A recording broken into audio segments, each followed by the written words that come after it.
Oi pessoal, tudo bem? Como é que vocês estão? No vídeo de hoje, no episódio de hoje, vai ser um pouquinho diferente. Eu vou falar com vocês sobre um livro. E o livro é esse aqui, chama-se O Labatrus e Outras Desventuras. Ele foi escrito pela Judite Nogueira e é editado pela editora Quatro Cantos. E na verdade eu vou me focar no primeiro conto, que se chama O Labatrus. E aí a primeira pergunta que a gente vai fazer é a seguinte: opa, peraí, Alexandre, mas o que é um labatrus? Né? E a resposta é: eu não sei, vocês não sabem, e acho que ele mesmo não sabia. Né? O labatrus, ele é um bichinho que foi encontrado por uma alcateia, né, por um conjunto de lobos, depois que os pais dele foram mortos por um animal maior.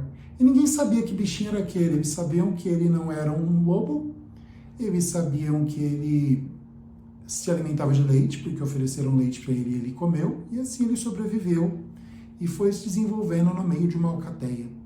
Só que conforme ele vai se desenvolvendo, ele vai percebendo que ele é diferente, que ele se sobressai, que tem algo que não é igual àquilo que ele vê no conjunto da alcateia. E aí tem um trechinho que eu acho super forte, mas super interessante, que ele fala o seguinte: entretanto, em pouco tempo, comecei a perceber que eu era diferente dos outros. O formato do meu corpo não era igual ao dos lobos, minha cor e meus pelos eram muito diferentes.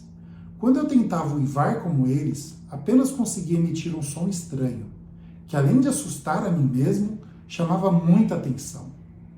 Por causa disso, logo decidi parar de tentar, para evitar constrangimentos, e em pouco tempo percebi que já não estava emitindo mais qualquer tipo de som para não evidenciar minha diferença.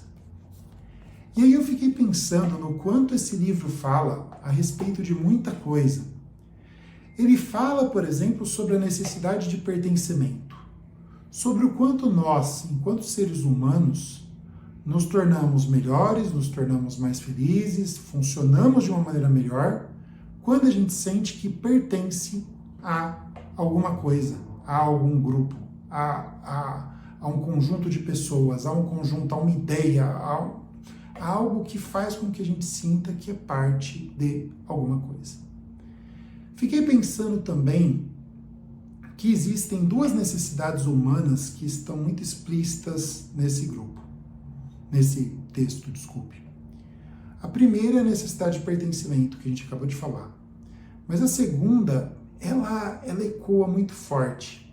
Ela é a necessidade de pertencimento que existe ligada à necessidade de ser aquilo que se é. Né?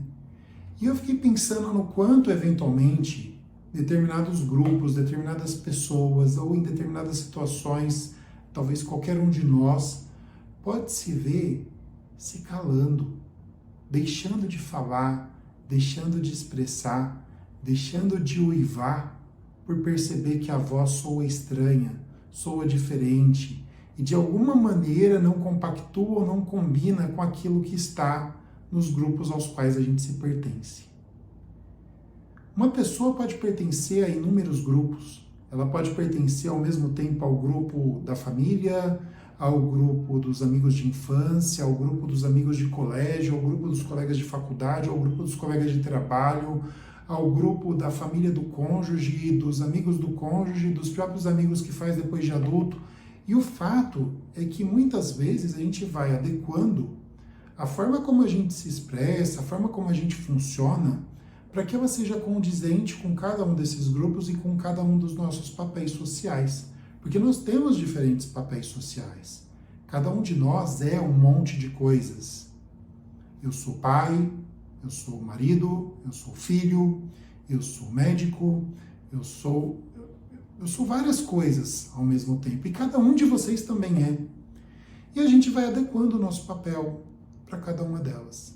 Agora, o labatrus, ele expressa uma coisa que vai além de uma mera adequação social. Ele expressa o fato de que, assim, como ele não sabe o que ele é, ou quem ele é, ele passa a se incomodar por não simplesmente funcionar de acordo com todo mundo que está em volta. E isso é uma coisa tão triste, né? Quando a gente para pensar, por N fatores, por N motivos. eu fico pensando no quanto que às vezes a gente pode começar a fazer esforço para ser normal, para sentir-se normal, para sentir-se perfeitamente adequado à realidade, à normalidade. E aí a gente não pode esquecer que normalidade, na verdade, é um termo estatístico. As características, ou N fatores pelos quais as pessoas se agrupam ou se dividem, ocorre através da divisão de uma curva de Gauss. Ou seja, tem menos pessoas nos extremos e mais pessoas no meio e naquilo que tende ao meio. Agora, muitas vezes a gente se vê num processo de tentar se adequar ao meio, de tentar fazer com que a gente fique na média, com que a gente não se desvie, com que a gente goste dos mesmos assuntos, se vista da mesma forma e se adeque da mesma forma que as outras pessoas que são parte daquilo que a gente também é parte. Eu fico perguntando, será que isso faz sentido? Ou será que isso sempre faz sentido? Que existem circunstâncias em que a gente vai se adequando aos papéis que nos são propostos, mas e quando isso gera dor? E quando isso gera sofrimento? E quando isso faz com que a gente sinta que não está conseguindo ser aquilo que nós somos? E aí aquela segunda necessidade humana de ser aquilo que nós somos e, apesar disso, ser aceito, ou diante disso ser aceito, ou graças a isso ser aceito, ela fica gritando, pungente. E é por isso que o Labatru sai da alcateia. E vocês vão ter que ler o livro para entender o que acontece depois. Mas, basicamente, é um conto que fala sobre essas duas necessidades humanas. Eu pensei em conversar um pouquinho sobre elas com vocês hoje. Espero que essa conversa tenha sido razoável, que vocês tenham gostado. E a gente se vê no próximo vídeo. Tchau, tchau.